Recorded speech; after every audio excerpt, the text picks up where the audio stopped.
hypervigilance. Number 24, value based on accomplishments, achievements, and productivity. So it's that feeling you have to always be productive, you have to always be accomplishing or achieving something. You can't just be yourself. You can't just exist. Um, let's see. Memorizing instead of learning. Yeah, that was a big one. Like it's funny because in dance you kind of have to memorize stuff, but so it's like that kind of it kind of perpetuated this sense of like you have to be perfect, you have to memorize, you can't just kind of be in a state where you're learning and making mistakes and you know never feeling good enough, resentment to others. I think we've touched on that already. Um,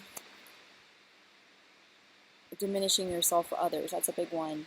So I remember moments where people would compliment me, let's say, and I would immediately reject that compliment, and I would say something about them, or the first thing I might say to somebody when I see them is like, "Oh, I really like your shirt," or something. It's like using compliments as a way to sort of keep people at a distance, or when someone compliments you, it's like saying, "Oh no, like I'm really not that good at it," or whatever. It's like diminishing yourself for fear that it's like you're already hurt. You don't want to be hurt again. So it's like um, also when you grow up not receiving compliments, not receiving praise for being who you are, it's really hard to even know how to receive that from other people. It can feel really uncomfortable.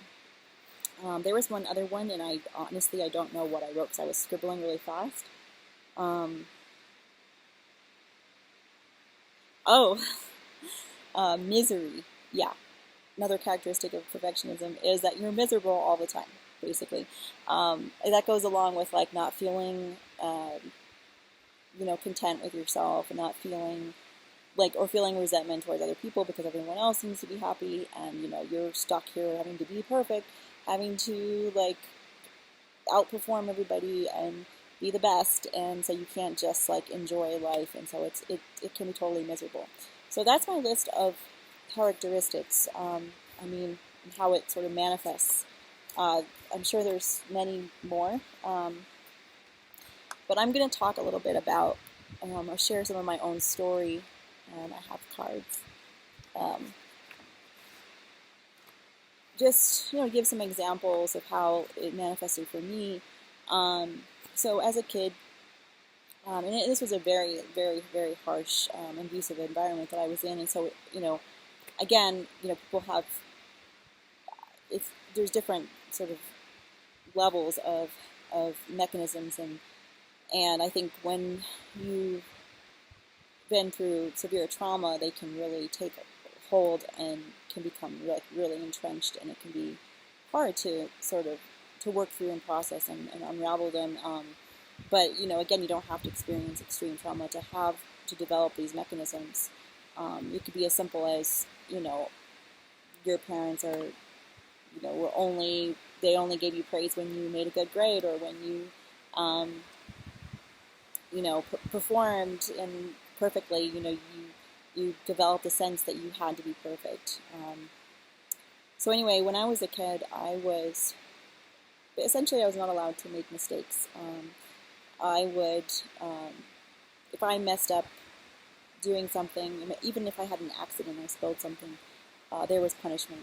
My father, he wasn't officially diagnosed, but he couldn't tolerate. He was so triggered by, his children making mistakes or messing up, or he probably had PTSD himself for various reasons. He'd been through a lot of trauma himself. But anyway, he would get so triggered by, um, you know, by what just kids being kids that he couldn't handle it, and so he was very harsh, and he had no empathy. He didn't have the capacity for empathy.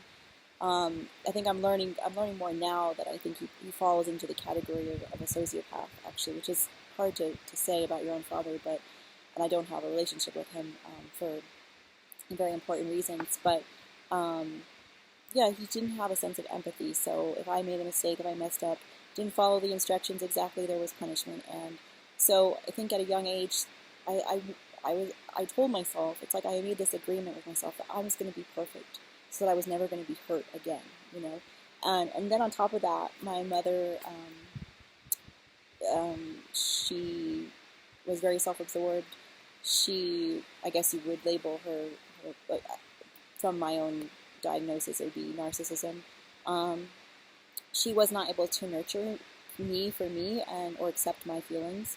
Um, Instead, she projected her her wants, her needs, her fears onto me. And so, as a young child, I learned that you know if I took care of her, then I would be okay. If I focused my attention on her needs, her wants, and did, and lived sort of my life for her, because there was a lot of resentment that she had about having kids in the environment that she had kids in, and it's like she felt as though she couldn't live her own life. And so I felt at a young age a responsibility to live her life for her, to do the things that she wanted to do. To One of them was being a dancer, um, and and of course I have my own uh, love and my own experience with dance separate from that, but there was a lot of that tied up in there, a lot of conflict because of that, because of her desire to live her life through me.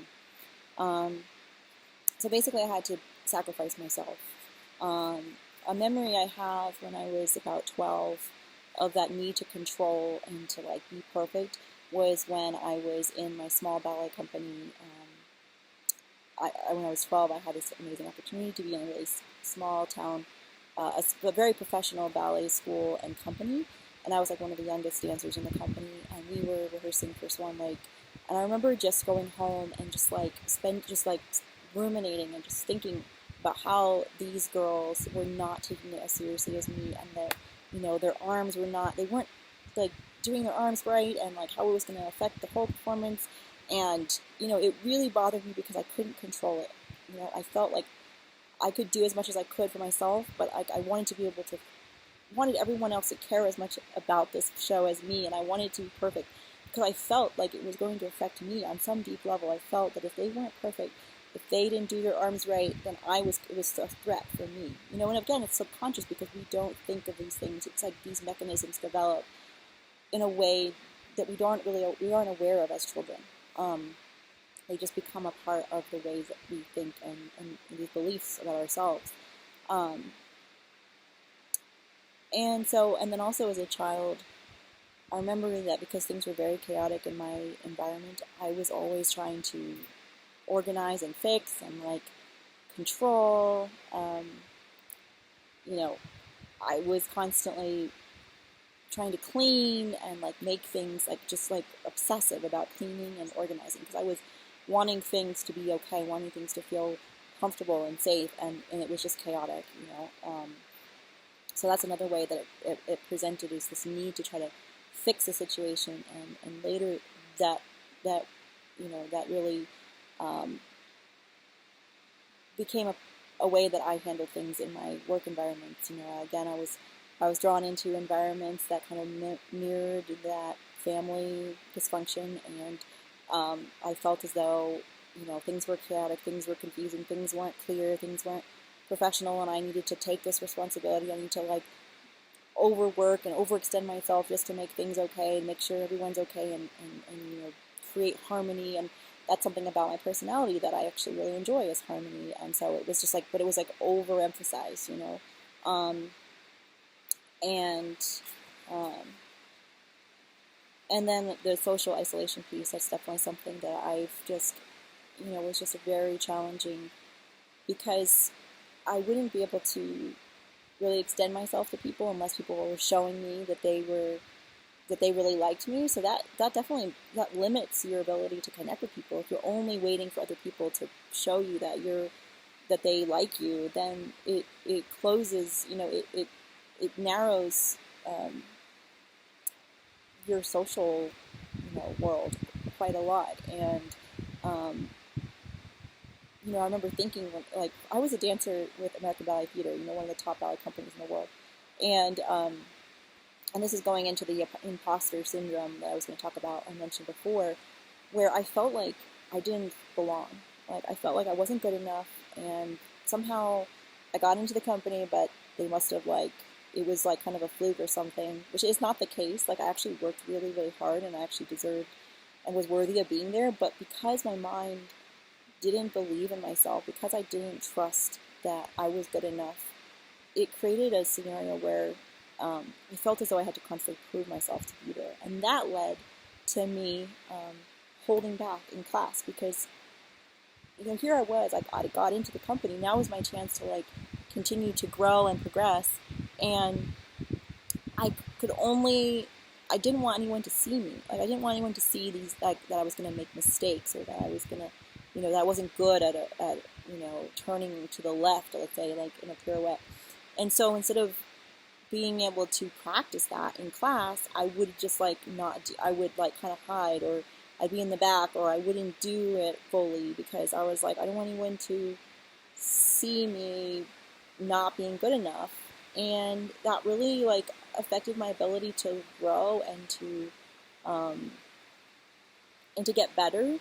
I mean, I think the environment itself was already difficult because it's a huge company. You don't get a lot of personal attention.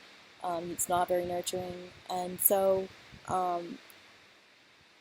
yeah. So again, it's and so I was going back to this the isolation piece is, I also felt like people, if I wasn't good enough, if I wasn't like amazing or whatever, then I wasn't worthy enough to like talk to certain people or to like have a conversation with the ballet mistress or something. I remember like very specifically the one of the ballet mistresses like actually walking towards me, and I was at the water fountain, and I think she was smiling at me, and she was actually smiling at me, and I like totally like just avoided her and like didn't even look at her and was like very aloof because I didn't think that like she could actually be like interested in saying hello to me.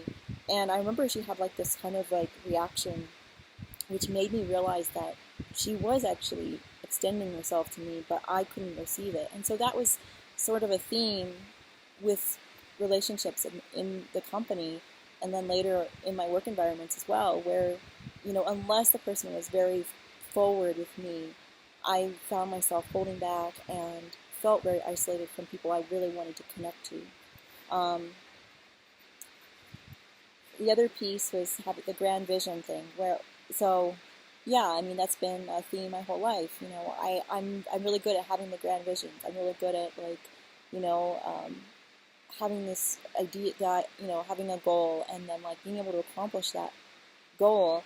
But if it doesn't, if it fails, or if it isn't like perfect right away, or if it doesn't succeed right away, then it's really hard to know how to. I didn't know how to handle that. I don't.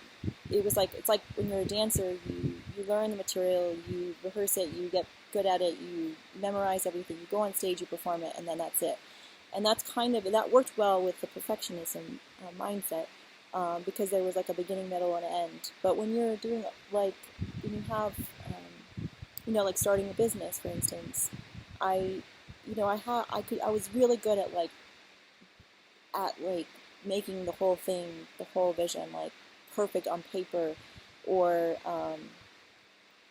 you know, with the camper, my Wildcat sister camper, I could make that camper just like amazing. Like I was really good at designing it. But then when it came down to the steps that were required to build a business, it's like that's where I found myself struggling because there's never really a completion. There's like an evolution. There's things you have to like adapt and change, and you have to be flexible. And I think that there's something about where it's really hard as a perfectionist to be flexible, to like kind of go with the flow, and again like that give and take. So yeah, those are my examples of my experiences. I mean, there's so many, but I'm gonna move on to. Oh my gosh, it's already like 45, 45 minutes. I was trying to keep it to a half an hour.